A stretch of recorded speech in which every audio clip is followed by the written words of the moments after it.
സ്വാഭാവികമായിട്ട് ഇപ്പോൾ ഗാർഹിക സിലിണ്ടറിന് വില കൂട്ടിയതിന് പിന്നാലെ തന്നെ ഉൽപ്പന്നങ്ങൾക്ക് വില കൂട്ടാതെ പിടിച്ചു നിൽക്കാനാകില്ല എന്ന് പറയുകയാണ് ഹോട്ടൽ ഉടമകൾ. വോട്ടെടുപ്പ് കഴിഞ്ഞ് 2 ദിവസത്തിനകം 1000 രൂപയാണ് വർദ്ധിപ്പിച്ചത്. വാണിജ്യ സിലിണ്ടറിനുള്ള 18% GSTയിലൂടെ 500 രൂപയാണ് നികുതി നൽകേണ്ടി വരുന്നത്.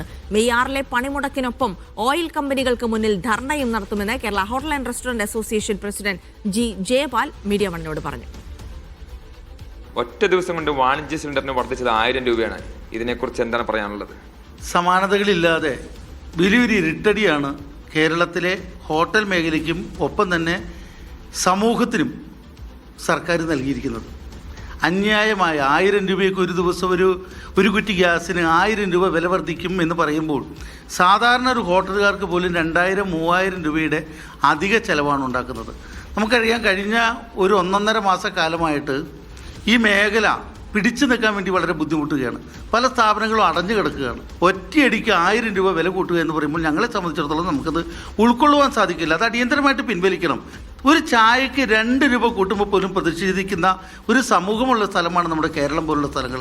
ചായ 15 രൂപയ്ക്ക് വിൽക്കുന്ന ചായ 30 രൂപയ്ക്ക് വിൽക്കാൻ പറ്റുമോ?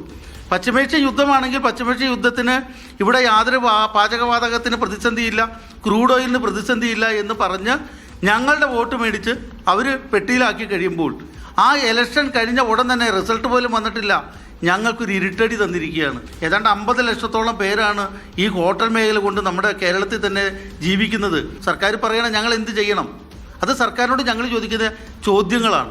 ഇലക്ഷൻ സമയത്ത് പറയുന്നു പ്രതിസന്ധികളൊന്നുമില്ല, ഇഷ്ടംപോലെ ഞങ്ങളുടെ കയ്യിൽ സ്റ്റോക്കുണ്ട്, ഗ്യാസ്, പാചകവാതക സ്റ്റോക്കുണ്ട്, ക്രൂഡ് ഓയിൽ സ്റ്റോക്കുണ്ടെന്ന് പറയുന്നു. ഇലക്ഷൻ കഴിഞ്ഞ് 2 ദിവസം കഴിഞ്ഞില്ല, ഒറ്റയടിക്ക് 1000 രൂപ വില കൂട്ടുക എന്ന് പറയുമ്പോൾ അതിനെതിരെ Kerala hotel and restaurant association ശക്തമായിട്ട് പ്രതിഷേധിക്കുന്നു. ഈ 6-ാം തീയതി കേരളത്തിലെ മുഴുവൻ ഹോട്ടലുകളും അടച്ചിട്ട് ഒരു സൂചനാ സമരം നടത്തുവാൻ ഞങ്ങൾ തീരുമാനിച്ചിരിക്കുകയാണ്. IOCDക്ക് മുമ്പിൽ തന്നെ സമരം നടത്തുവാനും അതിനോടൊപ്പം തന്നെ ഞങ്ങളുടെ സ്ഥാപനങ്ങൾ അടച്ചിടുവാനും തീരുമാനിച്ചിരിക്കുകയാണ്. ഒരു ചോദ്യചിഹ്നം പോലെയാണ് ഞങ്ങളുടെ മുമ്പിൽ നിൽക്കുന്നത്. കാരണം വെച്ചാൽ തൊഴിലാളികളില്ല. ആസാമിലെയും ബംഗാളിലെയും ഒക്കെ തെരഞ്ഞെടുപ്പ് പ്രമാണിച്ച് ഇവിടെ നിന്ന് കൂട്ടത്തോടെ തൊഴിലാളികൾ അങ്ങോട്ട് പോയി. ഇപ്പോൾ അവർക്ക് തിരിച്ചു വരാൻ പോലും ട്രെയിൻ പോലും ഇല്ല. ആ ഡൊമസ്റ്റിക് ഗ്യാസിൻ്റെ വില വർദ്ധിപ്പിച്ചിട്ടില്ല. കാരണം അതിന് 5% GST ഉള്ളൂ. അവിടെ കൊമേഴ്ഷ്യൽ ഗ്യാസിന് 18% GST ഉണ്ട്. ഈ വില വർധന വരുമ്പോഴും ഗവൺമെൻറ്റിന് 500 രൂപയിലധികം GST തന്നെ കിട്ടുന്നുണ്ട്. ആദ്യം പാചകവാതകക്ഷമമായിരുന്നെങ്കിൽ പിന്നീട് തൊഴിലാളികളില്ലാതെയായി. ഇപ്പോൾ പാചകവാതകത്തിന്റെ വില ഉയർന്നു. ഒരു രീതിയിലും അതിജീവിക്കാനാവില്ലെന്ന് പറയുകയാണ് കേരളത്തിലെ ഹോട്ടൽ ഉടമകൾ. ക്യാമറ പേഴ്സൺ ആന്റണിക്കൊപ്പം മുഹമ്മദ് റഫീഖ്, മീഡിയ 1 കൊച്ചി.